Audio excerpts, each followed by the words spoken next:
I just thought I'd remind anyone that came in late that there is an Antichrist system coming to pass, and it's all being built on the parroting of globalisation.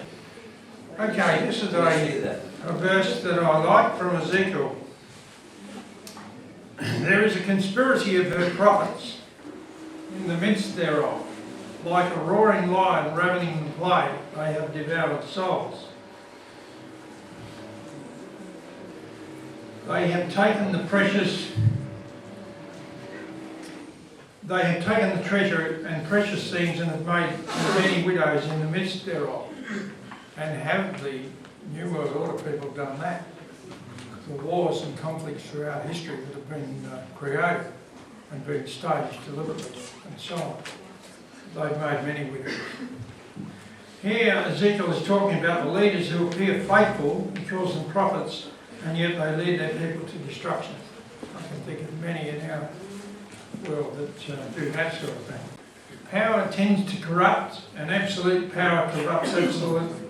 Great men are always bad men, said Lord Acton. That's just as appropriate now as it ever has been.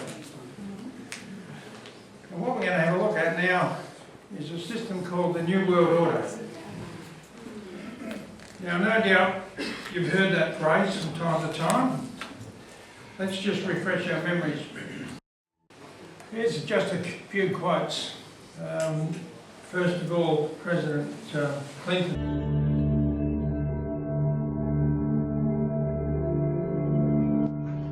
We have before us the opportunity to forge for ourselves and for future generations a new world order, a world where the rule of law, not the law of the jungle, governs the conduct of nations.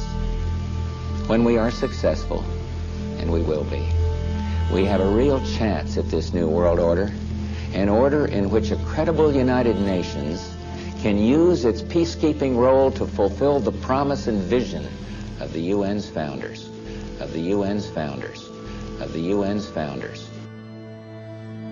And today, as a pilgrim of peace, I have come here to pay homage to Mahatma Gandhi, hero of humanity. Mahatma Gandhi thought that if all men and women, whatever the differences between them, cling to the truth with respect for the unique dignity of every human being, a new world order, a civilization of love can be achieved. May God guide us and bless us as we strive to walk together hand in hand and build together a world of peace. After 1989, President Bush said, and it was a phrase that I often use myself, that we needed a new world order, and instead it looks like we got a lot of disorder. And we still, and after 9/11, we've been more sensitive to the disorder. In 1990, another old world ended, dominated by the Cold War, and people talked then, in 1990, of a new world order. What they actually meant then was a new political order, and what was not foreseen then, but is obvious now from everything that we see and do, what we experience in every day of our life, is the sheer scale and speed and scope of globalization. And it's only now that we can begin to understand that the world order that globalization brings and what it's going to look like, it's driven forward now not just by the balance of military strength, the Cold War times, or ordinary political power. It's being driven forward by a seismic shift in economic power that we see around us.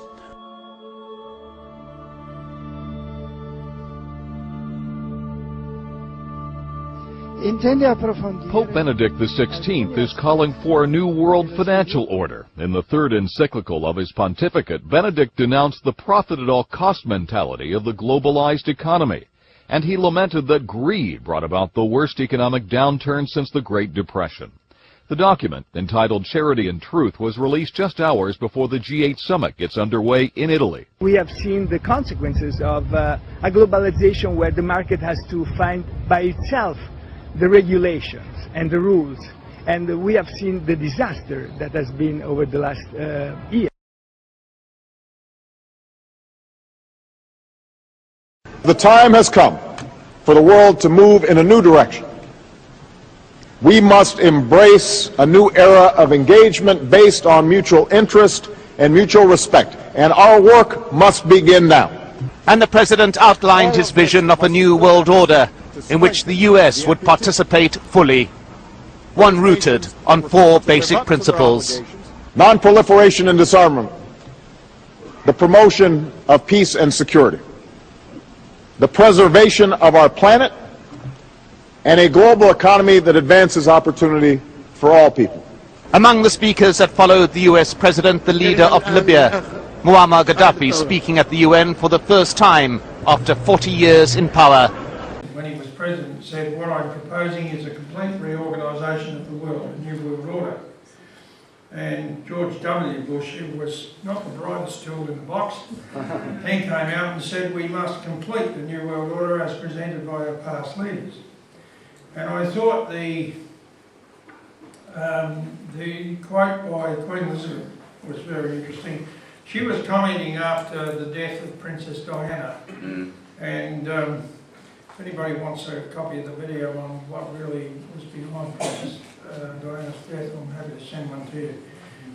There are powers in this country which we have no knowledge about, she told the butler that threatened to expose Diana's murder. Now I have a couple of little notes again. This is from the seminar handout, if you take one of those off the table, talking about the New World Order and the definition. The intention is to effect complete and total control over every human being on the planet and to dramatically reduce the world's population by 2/3. In other words, they want to wipe out 2/3 of the world's population. Do a Google on your computer for Georgia Guidestones and have a read what that will reveal to you. You will have your mind blown. The Georgia Guidestones. Nobody admits where they came from or who erected them. They're gigantic granite stones engraved with the ideals for the world in America that were erected. And I haven't got the time today to explain what's on them. I just urge you to Google Georgia Guidestones, have a read. While the name New World Order is the term most frequently used today to loosely refer to anyone involved in this conspiracy, the study of exactly who makes up this group is a complex and very intricate one. A one world government and a one unit monetary system under permanent non-elected hereditary oligarchists who self-select from among their numbers in the form of a feudal system as it was in the Middle Ages. In this one world entity, population will be limited by restrictions on the number of children per family, which they do in China now, by disease, by wars, by famines, until 1 billion people who are useful to the ruling class in areas will be strictly and clearly defined and remain as a total world population. And to cast your mind back to what I showed you by what George Carlin said what governments want on the first presentation. There will be no middle class, only rulers and servants. All laws will be uniform under a legal system of world courts, practising the same unified code of laws, backed by a one world government, a police force and a one world unified military to enforce laws in all major countries where no national boundaries shall exist. The system will be on the basis of a welfare state. Those who are obedient and subservient to the one world government will be rewarded with the means. Others who are rebellious will simply be starved to death or be declared outlaws, thus a target for anyone who wishes to kill them. Privately owned firearms or weapons of any kind will be totally prohibited. That's in a nutshell what it's all about. Okay, let me show you what happens to people in high positions who tell the truth.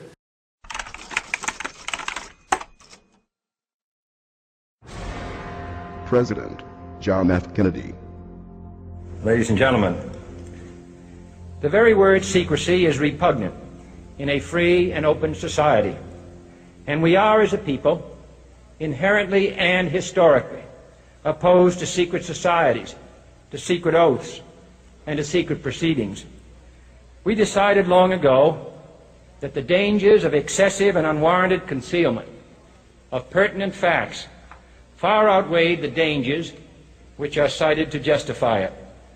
Even today, there is little value in opposing the threat of a closed society by imitating its arbitrary restrictions. Even today, there is little value in ensuring the survival of our nation if our traditions do not survive.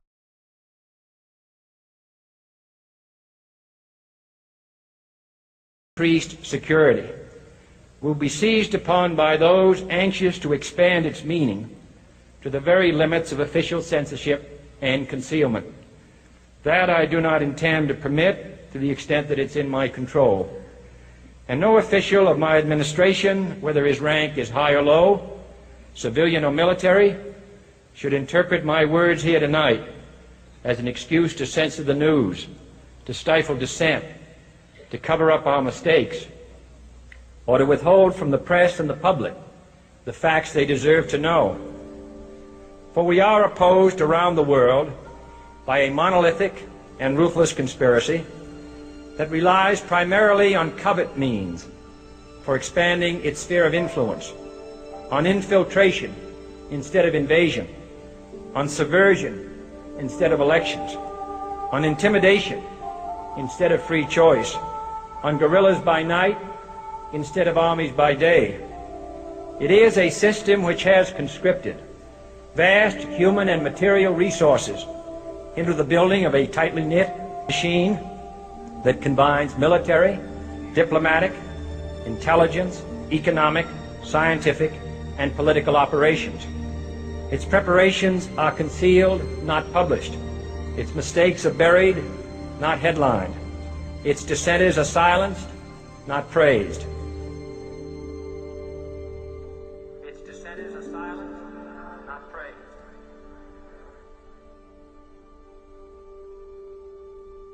Its dissenters are silenced, not praised. Its dissenters are silenced, not praised. Its dissenters are silenced, not praised. Its dissenters are silenced, not praised. No expenditure is questioned, no rumor is printed, no secret is revealed. No president should fear public scrutiny of his program, for from that scrutiny comes understanding, and from that understanding comes support or opposition, and both are necessary. I am not asking your newspapers to support an administration, but I am asking your help in the tremendous task of informing and alerting the American people. For I have complete confidence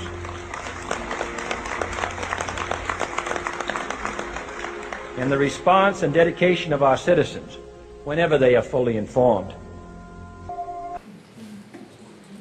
That speech goes on for quite some time. I just took the first section of it out and used it for our purposes, but not long after J.F. Kennedy made that speech, he was assassinated in Dallas.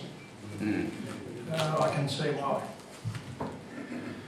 Everyone of my generation knows exactly where they were and what they were doing the day Kennedy's assassination was announced.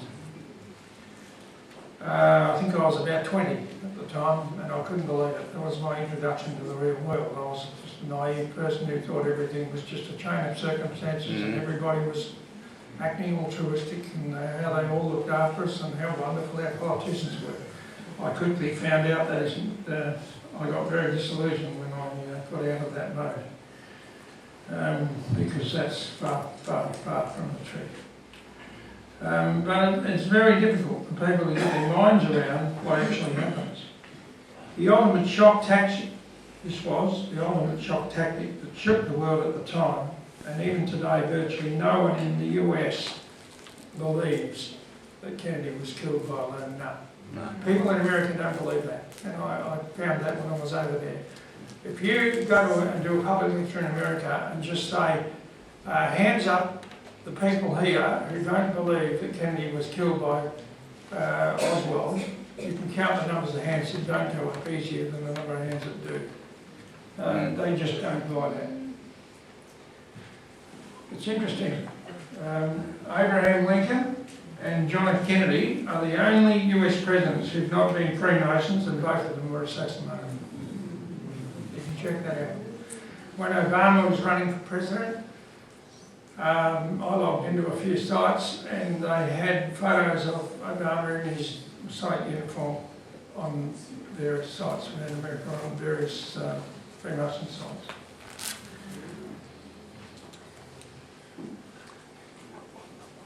Wars, conflicts, economic depressions and various other means are used by world controllers to force the nation's leadership to acquiesce to demands made upon them. For example, Iraq under Saddam Hussein was invaded for two reasons initially. Saddam was previously disciplined under Bush Sr. when he invaded Kuwait to try and capture the oil fields of Kuwait. He had been told previously that the US would not object to this action, but this was a deceit.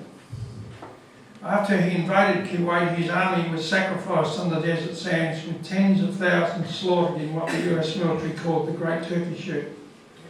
Thousands more of Saddam's troops were buried alive by the US forces who advanced upon Iraq. They had massive bulldozers and they just buried all the soldiers as they came past, just buried them all alive. This action by the US led to Saddam attempting to regroup and engage in an economic assault on the financial elite. He petitioned the Arab hierarchy and led the attempt to neutralise the US by writing his oil contracts in euros rather than US dollars. See, the American dollar is a reserve currency of the world, and Saddam started writing oil contracts in euros and encouraged other Arab nations to do likewise. This would have completely destroyed the American economy had it been allowed to continue. So the resultant action by the US was the ongoing invasion of Iraq to remove Saddam, who they made into a demon figure, and made of him a world example. And as a result, they captured Iraq's oil reserves into the globalist hands. George W. Bush gave us the clear truth of all this activity in his now famous speech when he announced the military shock and awe action and stated the action was designed to introduce a new world order. I printed that in June 2010 in our newsletter, and it came to pass exactly as I said it would. A very good friend of mine, who's now with the Lord, Evangelist Barry Smith from New Zealand. Now Barry and I had a few disagreements. We didn't agree on everything in prophecy, and that's fine, that's the way it is.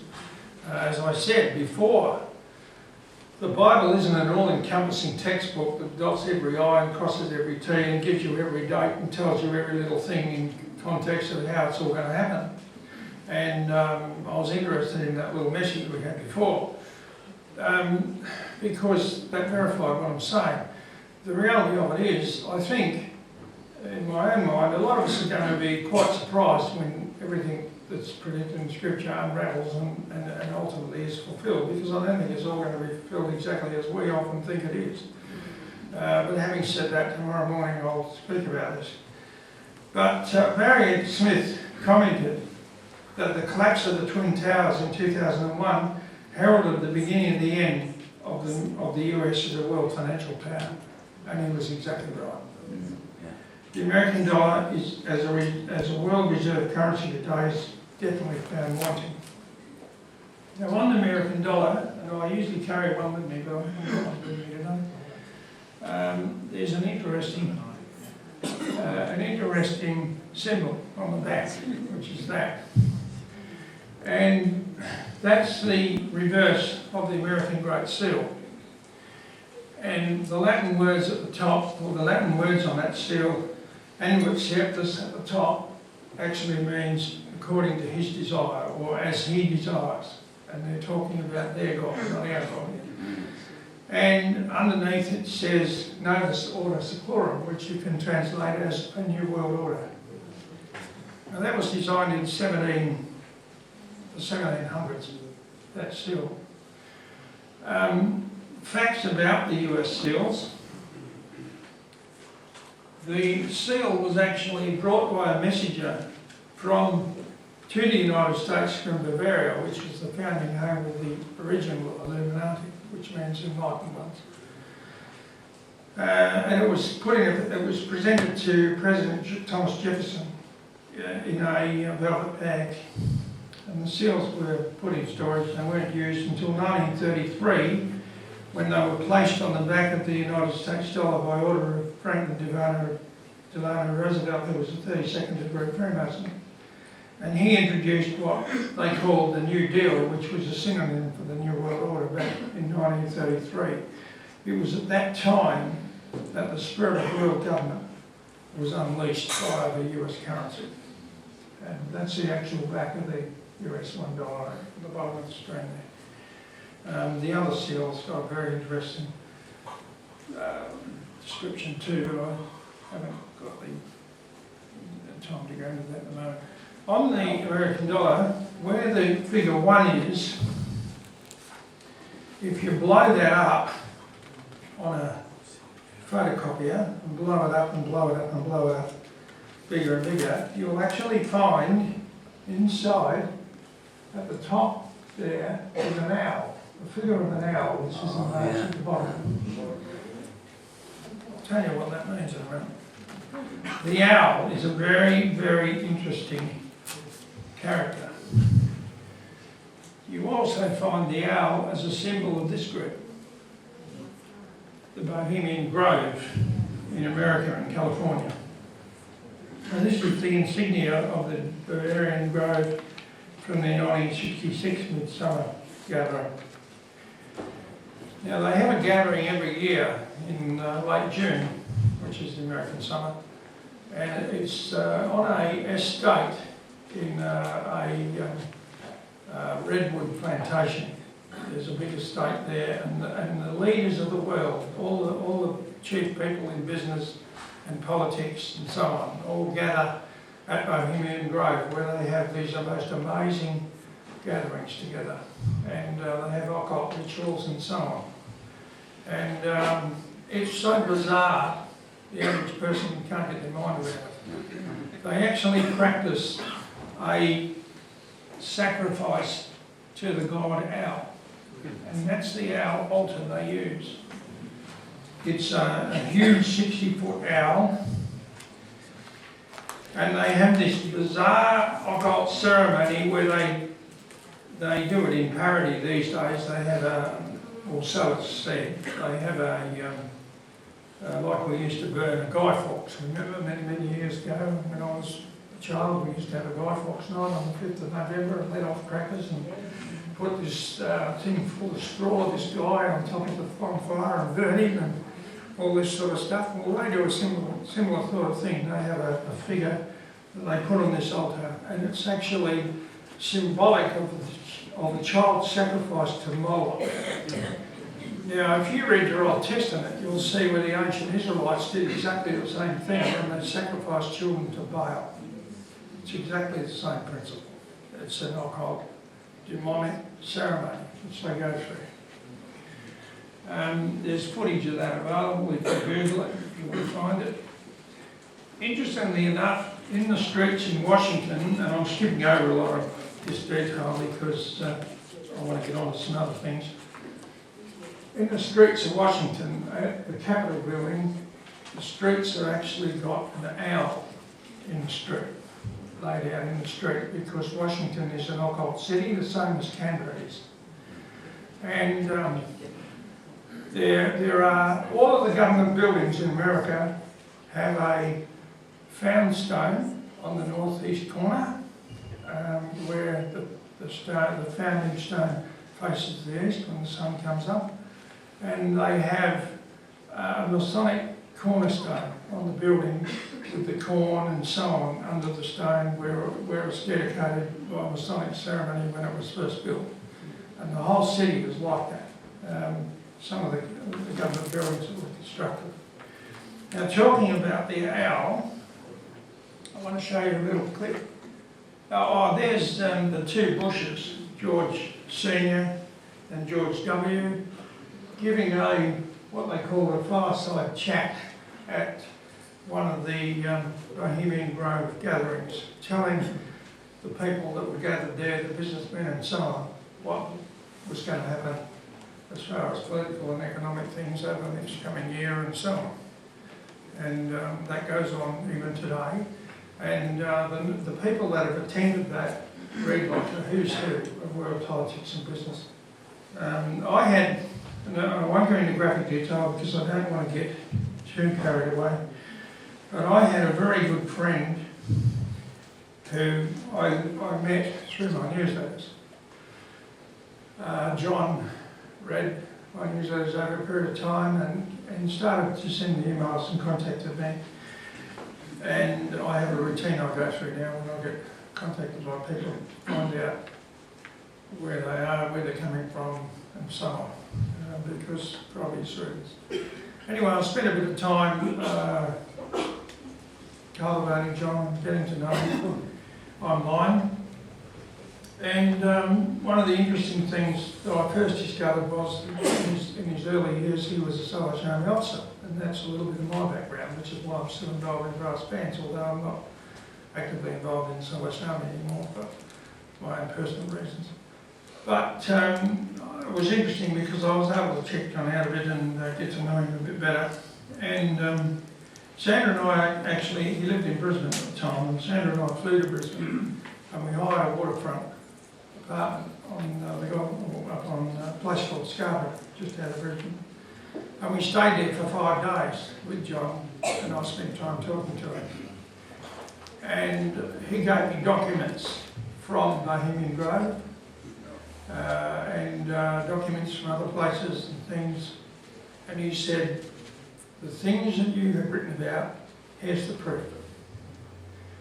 And these documents were absolutely unbelievable when I went through them. And it turned out John, I have to be careful how I frame this, John was actually the personal assistant to a former US president. He's the only non-American ever to work in the White House. Now, he became very, very close to this president, became a personal friend of the president. He showed me letters signed by the president. He showed me letters signed by the president's wife. And he told me stories like, for example, when I was in the White House, sometimes the president would come to me and say, John, I want you to get on the plane, that plane, the Air Force plane. I want you to fly out to Egypt, and I want you to hand this envelope directly into the hands of Anwar Sadat. Don't give it to anybody else. You must hand it to him personally. The doors will be open for you to do so. Then another time he would come and say, John, I want you to get on that plane, I want you to fly out, I want you to give this envelope to the President of France. Don't give it to anybody else, put it in his hand. Is that correct? Absolutely. And he said, one day, I said to the President, Mr. President, why do you ask me to do these things? And he said, he looked at me and he said, John, I ask you to do it because I don't know who else I can trust. Yeah. And that's as true as I'm standing here. John took us back to his apartment, which he called his pad. And we went back to his apartment and he showed us a silver tea service that was given to him by the US President and was engraved with his name and everything on it. He showed us a candle bra that was given to him by Liberace when he was nursing him. He showed us all sorts of stuff that was just amazing. And time and time again, he would send me an email or ring me and he would say, Alan, this is Illuminati. Don't go there. This is Illuminati. This is going to happen next year. This is going to happen shortly. And every time it would be exactly as he said. And over again. So the amount of material that I've collated, and a lot of it's up here now, over the years, through the goodness of meeting this fellow has been quite amazing. And so, as I said, some of the stories he tells, I know Sarah and I were speechless at times listening to him. But what I'm telling you is that this permeates every level of our society, this control grid that's been established, and it's accelerating quicker and quicker. Now, I want to show you something in the media. Andrew mentioned Justin Bieber. Justin Bieber has admitted that his recent owl tattoo on his forearm holds a secret meaning that he doesn't want to talk about. I see you're pouring some new ink here. What's up with this? I like it. Well, right, I have to put some more Stuff on it, stuff on it because it's right now it's healing, but yeah. And there, yes. What does it mean? Sorry, I'm all touching you. It means a lot of different things, but I mean, it's what's important to me. I don't think it's not really for other people to really know about. It's not really for other people to really know about. That was an interview at a recent Victoria's Secret event. Why Justin Bieber's at a Victoria's Secret event, I don't know. I mean, I guess some of the models could be pedophiles. We do see a fair amount of attractive female teachers having the perversion of pedophilia and sleeping with their students. So, I mean, I guess some Victoria's Secret models could be interested in little boys like him too. And what's interesting is Justin got this tattoo of what looks to be the Bohemian Grove mascot, the Illuminati retreat up there where they do mock human sacrifices every July. He got this tattoo just about a week after he did an interview with a guy who also had a tattoo on his arm that Justin thought was an Illuminati tattoo. So maybe he was inspired to get this tattoo right after he saw this other guy had a similar Illuminati themed tattoo, and Justin thought he would be cool. And of course, fellow satanic scumbag, this no talented troll Drake, has a Bohemian Grove symbol on his shoulder, tattooed on the back of his shoulder, and put one on the cover of one of his albums. Okay, so why an owl? What's it all about? Well, this is the symbol of Bohemian Grove. And on the symbol you have an owl, and then around the frame it says, "Weaving spiders come not here." Why spiders? Well, here's a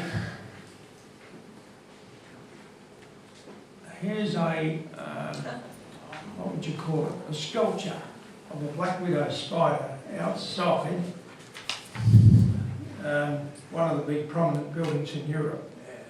Now, a black widow spider sculpture called Mammon is by the late French-born American, is moved all around the world at key times and places to signify Illuminati involvement. If you look closely at the spider, it's a female with 26 marble eggs underneath its abdomen. This is representative of a high priestess witchcraft coven containing exactly 26 2x13 members and symbolising the highest degree of world Freemasonry, the Order of the Garter, of which the world high priestess, Queen Witch, is the head, who is Queen Elizabeth II. Now this is in that handout that I gave you, which you can get off the table, and there's a website link there that you can look this up, and that will give you more information. Now, the idea of the spider, well, before I go there, I'll just show you a little more of this. The spider gets around. It's better travelled than we are. The statue first appeared as part of an exhibition as part of the Tate Modern in London. That was that. Now, since then, it's gone to The Hague in the Netherlands, to Washington DC, to Boston, Massachusetts, to Zurich in Switzerland, to Basel in Switzerland, to Naples in Italy, to Paris in France, to Buenos Aires. It's gone to Rio de Janeiro in Brazil, and incidentally, Brazil is going to be the next domino to fall in the international economy. Brazil will be the next country that will get into big trouble. It's gone to Denmark, Copenhagen, and to New York as well. So this spider has certainly travelled around. Now, the idea of the spider's web in Satanism, hence the World Wide Web on the computer systems, and the web on the New Zealand driver's licence, which I'll show you in a moment, is that it cunningly traps all its victims first in a powerful web so they can't escape before it cruelly eats them. Interestingly, the black widow spider eats her mate as well, so that's spiritual rights. So we're really looking at a very, very fascinating situation that's developed. The emblems of the Illuminati are the owl, the black widow spider, and the spider's web. Let's have a look at the New Zealand driver's licence. There's been a big controversy in New Zealand over the issuing of these new driver's licences. We've got them in Australia with photos on them, and the photo is digitised so that they can know that it's you.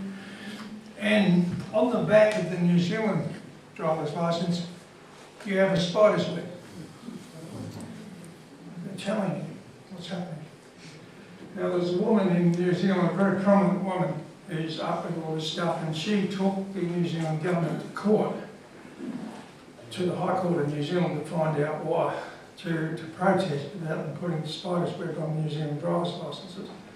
And the government, under public pressure, gave her a commitment that they wouldn't claim costs from her for the legal action. And when she lost the legal action, they then sued her and stripped her of everything, took her house and everything that she's possessed. And she now lives in a refuge being supported by people. So you can't trust these people at all.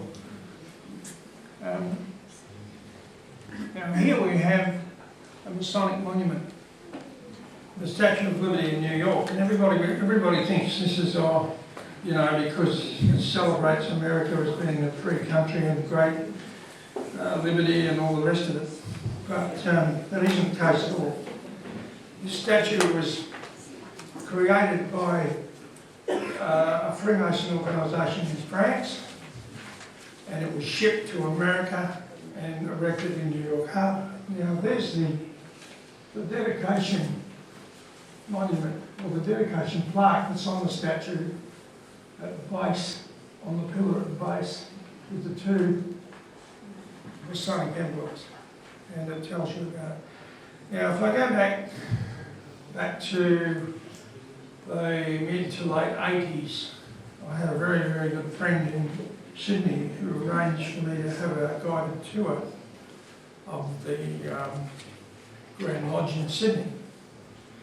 And it was rather fascinating when we went in there, because when I walked in there, I immediately started to notice things and identify things that were in there. And there was a few other people. It was a guided tour for the public, and there was a few other people wandering around with us. And one woman said, "Why have you got a blue carpet?" And without thinking, I said, "Well, it's the Blue Lodge." And the guide could have killed me for saying that. It was just an accident. It just came out. But it's all there. When you go in there, you have the atrium and the stained glass window with the eye and the triangle and everything's in there. And when we walk down the Great Hall, up on the walls, the oil paintings of most of the Prime Ministers of Australia with their Masonic regalia on. The next thing I noticed was when we went into the library, and if you want to know about anybody, I'm not giving away some personal secrets here. If you want to know about any person or any organisation, have a look at their library. It'll tell you a lot of things very quickly. And when you go into the library there, here's all the books from the Council on Foreign Relations, there's books from the Bilderberg Group, there's all of Madame Blavatsky's writings from the Theosophical Society, all this sort of stuff, which sends people insane. But it was just amazing what I saw in there. But the interesting thing is, when you do a bit of study into the Statue of Liberty, it's the old female goddess, and the false goddess, of course, which is Semiramis. Semiramis was both Nimrod's wife and Tanis' mother, was worshipped as the mother of God and a fertility goddess because she had to be extremely fertile to give birth to all the pagan incarnate gods that represented Nimrod. Nimrod is the sun god, Semiramis is the moon goddess. Now, again, check it out. The moon goddess, or Semiramis, is the god Islam worships. Yeah. And that's a fact. That's what it's all about. Where they get their power from. She was worshipped throughout the world by each of the titles associated with Nimrod's worship, in addition to the many titles she gives to herself. You need to follow up on some of this material because I knew I was on a time scale, so I haven't enlarged on some of this material. This is Prince Charles' personal crest. Now, I've done a lot of followed a lot of study of Prince Charles over the years. He has the 10 lions, he has the body of a leopard, the feet of a bear, the black prince, the red dragon, all of these things on his personal crest, which indicate specific spiritual things. There was a guy, and he's still around, by the name of Tim Cohen, who wrote a book called The Antichrist and a Cup of Tea. And he put out a DVD set of lectures on this theory. And he makes an extraordinary case for Prince Charles as the Antichrist in his book on DVDs. Now, I don't necessarily believe that the time is of such an extension that Prince Charles would step into that role, but it may well be. But he certainly connects things up extremely well. And his book's been on the market for probably 15 years or so. I haven't seen a suitable refutation of his thesis yet. Extraordinary, the material that he makes. But there is no doubt whatsoever that we can track world economics back to the City of London, and I'll show you that in our next segment. But the reality of it is, we have the Bible prophecy which tells us, "Go now, rich men, weep and howl for your miseries that shall come upon you. Your riches are corrupted and your garments are moth-eaten," says James. "And he cried mightily with a loud voice, saying," this is the angel that John was told to observe, "He cried mightily with a strong voice, saying, Babylon the Great is fallen, and is become the habitation of devils, and the hold of every foul spirit, and a cage for every unclean and hateful bird. For in 1 hour so great riches is come to naught, and every shipmaster and all the company in the ships and sailors and as many as trade by sea stood far off, and cried when they saw the smoke of her burning, saying, What great city is like unto this great city?" Now, my personal interpretation is this is reflected in the city of New York in America. We've already seen the Twin Towers collapse, which, and if you believe that they were collapsed by 2 airliners being flown by some nomadic Arabs, then I've got some more real estate I'd like to buy.